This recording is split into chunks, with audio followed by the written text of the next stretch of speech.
নমস্কার। আজকের কৃষিকতা চ্যানেলের পক্ষ থেকে আমি মোহনলাল। আজকের কৃষি বিষয় ধনা চাষ। ধনা চাষ একটি জনপ্রিয় কৃষি কার্যক্রম যা সঠিক পদ্ধতিতে করলে ভালো ফল দেয়। মাটি প্রস্তুত। ধনা চাষের জন্য দোআঁশ বা বেলে দোআঁশ মাটিতে উপযুক্ত।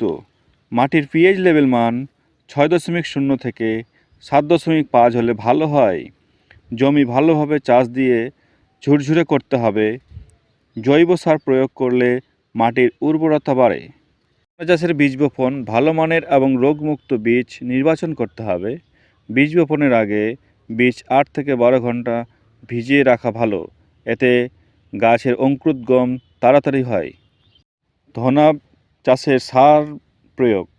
বীজ বপনের সময় প্রতি শতকে 2 থেকে 3 কেজি ফসফেট, 1 থেকে 2 কেজি পটাশ, চারা গাছ গজানোর পর 2 থেকে 3 বার নাইট্রোজেন অর্থাৎ ইউরিয়া সার প্রয়োগ করা যেতে পারে। জলসেচ ব্যবস্থা। জমি সবসময় ভিজে রাখতে হবে। বীজ বপনের পর হালকা সেচ দিতে হবে এবং চারা গজানোর পর নিয়মিত সেচ দিতে হবে। আগাছা নিয়মিত পরিষ্কার রাখতে হবে। ধনা গাছের পুষ্টি শোষণ করে।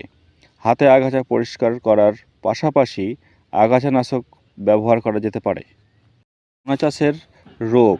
পাতা পচা রোগ দেখা দিলে নিকটবর্তী কীটনাশকের দোকানে গিয়ে অনুমোদিত কীটনাশক ব্যবহার করতে হবে।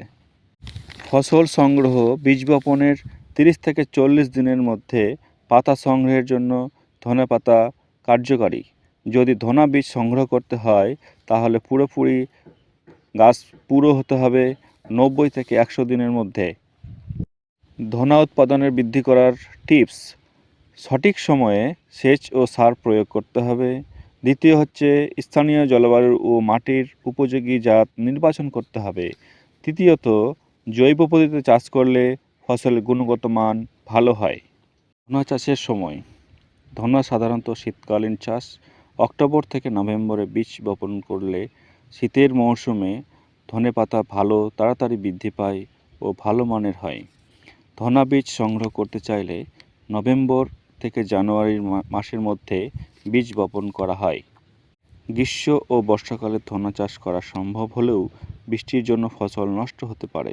এই সময় জল নিষ্কাশন ব্যবস্থা ভালো রাখতে হবে। ধনা চাষের কিছু ভিডিও দেওয়া হলো, তা সম্পূর্ণ দেখবেন।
পরবর্তী কৃষি সংক্রান্ত তথ্য জানতে হলে চ্যানেলটিকে সাবস্ক্রাইব, ফলো অ্যান্ড শেয়ার অবশ্যই করবেন।